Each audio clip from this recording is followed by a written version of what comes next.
Let's talk about the imitation writing brainstorm activity. So I feel like the first couple are pretty self-explanatory, right? What is an issue in society that you want to address? Why does this problem or issue bother you personally? Why does it need to be addressed in general? Like, why is it a problem in the first place? Who does it most affect? I feel like those are pretty self-explanatory, right? And then we come to some real possible solutions to this problem. You can either have looked up real solutions, so already proposed real solutions, or you can make up your own solutions, but ones that are actual logically possible solutions, not just ones that are like, your absurd ones. So then the questions that I have received so far have been about the logical explanations for absurd solutions.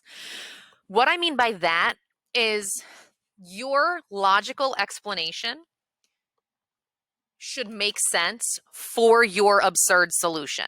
So, for example, my problem that I want to address is ocean pollution. Okay, how I'm going to address that, my absurd solution is we will get rid of all plastic in the world. There will be no more plastic. So anything that's made out of plastic or has plastic in it, gone. That's absurd, right? Like, we can't do that. I would say, 98% of this classroom would be gone. Okay, but here's why that solution is logical. Well, the majority of ocean pollution is plastic-based material. So if we were to get rid of all of the plastic in the world, then we would also get rid of the majority of the pollution in the ocean. So do you see how while my solution is absurd, I make sense to get to that solution? That is what I mean by a logical explanation for your absurd solution. All right. And I ask you to have at least two because I want you to have options when you go to write your own modest proposal essay. But I also want you to think a little bit more about really what makes sense, what is logical versus what is not.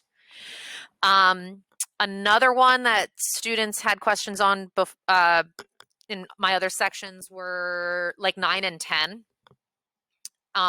Those experts. In a modest proposal, Jonathan Swift uses experts to make his argument seem more legitimate. So he says an American acquaintance that he met in London. He says a French physician. He says the merchants. He says a worthy and loyal patriot, a true friend. Right? So they're his experts, but he never gives us a name. He never says exactly why they're expert, except that, his American acquaintance knows about eating babies, and his French physician would know all about the number of babies because he's a doctor. So obviously he knows about that. Merchants would know about how saleable, I can't remember the age group. What was it, like 6 to 12-year-olds are or something like that? Because they're merchants, so they deal with selling and trading goods. So you see what I'm saying? They're experts, but they're not. So going back to my problem and my absurd solution, some of the experts I might use would be like an eminent marine biologist, renowned around the world for his work with sea anemones, has said that this would work because. I made it up, but that's the point. Is the expert, does the expert make sense for what I'm arguing? Absolutely. Is my expert real? No. You want to use statistics. Do your statistics have to be real? No. But if they aren't real, then they should also be absurd and extreme. So, 1,212% of the ocean's pollution is plastic based. What? Right. It's absurd. But is it a really big percentage that now you'll look at and you're like, whoa? Yeah, absolutely. If you want to use real statistics, you absolutely can use real statistics. But the real statistics you use should be mixed in with your fake information so that it's really hard to tell what's real and what's not. That's part of the absurdity of the solution and the issue that you're addressing. Oh, your evidence. That goes along with the statistics. Your evidence doesn't have to actually be real evidence, obviously. But your evidence should be, it should go along with your logical solution. I mean, your logical explanation of your absurd solution. Does that make sense? So like I'm talking about the amount of plastic in the ocean. Well, that's part of my evidence of why plastic would work, or getting rid of plastic around the world would work.